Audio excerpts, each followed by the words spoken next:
First, it's becoming clearer by the day that Peter Dutton is serious about ending the nuclear ban and that the opposition will take a clear and strong alternative energy policy to the next election. Now, it can't just be nuclear because any actual nuclear power generation is perhaps a decade away. But Dutton and his colleagues have made clear it's a considered decision to go down this path, that if it really is necessary to get to net zero, the only way to do it and keep the lights on is via nuclear power. Today, the opposition leader quite sensibly said that in the context of the coming Tasmanian state election, he had no plans for nuclear power on the island state. Now, why would he, given that Tasmania is the one state that can largely run on hydroelectric power, given both its climate and geography?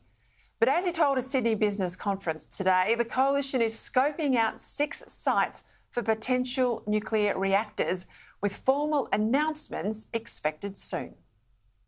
And we can have affordable energy. We can meet our 3 national goals of cheaper, consistent and cleaner power. But in our judgment, you can only do that with the right energy policy, and only if Australia becomes a latest generation nuclear-powered nation. And nuclear is the only proven technology which emits zero emissions and can firm up renewables. Well, the obvious ones would be the former coal-fired power station sites such as Hazelwood in Victoria and Liddell in New South Wales. They have 2 obvious benefits. First, they're already major power plants, so they shouldn't get the usual NIMBY sort of objections. And second, the costly transmission infrastructure is largely already in place. Meanwhile, the government's been ramping up its scare campaign. The Prime Minister yet again says he doesn't like nuclear, says it won't work here, but never actually explains why that's the case. Nuclear power is the most expensive form of new energy and it's the slowest to build. It doesn't make sense for our economy or for our environment. It doesn't help with the cost of living and it certainly doesn't help with climate change. Back in 2021, as opposition leader, he had this to say on nuclear power. Renewable energy is the cheapest form of new energy and the markets is what determines where the investment is going. Again, he doesn't support nuclear power, but clearly he knows very little about it. His Energy Minister Chris Bowen is just as ignorant, quick to hyperventilate about the expense and technical difficulties associated with nuclear. Tell him he's dreaming. I mean, I don't know what experts he's talking to. The United States, with a very developed regulatory regime, with a very developed nuclear industry, the nuclear leader of the world.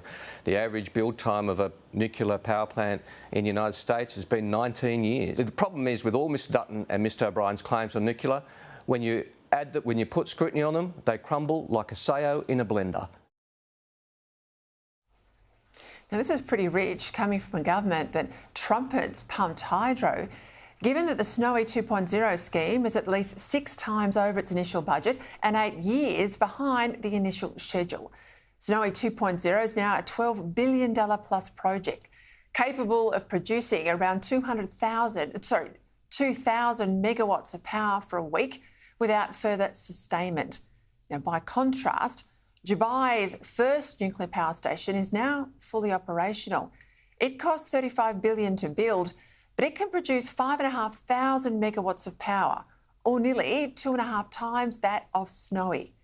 For this Emirati nuclear power plant, the contracts were let to a South Korean-led consortium in 2009. Construction began in 2011 and the first power was delivered in 2020. And hence the question, if the Emiratis can go from scratch to fully operational nuclear power, that's twice the size of the biggest power plant in this country, all within 15 years, well, why can't we?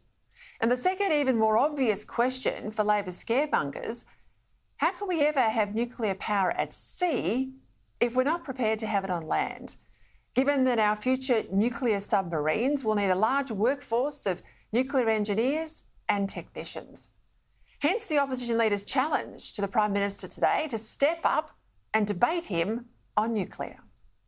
It's why the Prime Minister should stand up and debate with me the issue of nuclear and energy in this country. I'll meet him at the press club or wherever he wants at any time. We can have the debate. Now, at last, we have a person in authority in this country who's prepared to debate one of the really big issues facing Australia rather than just play politics.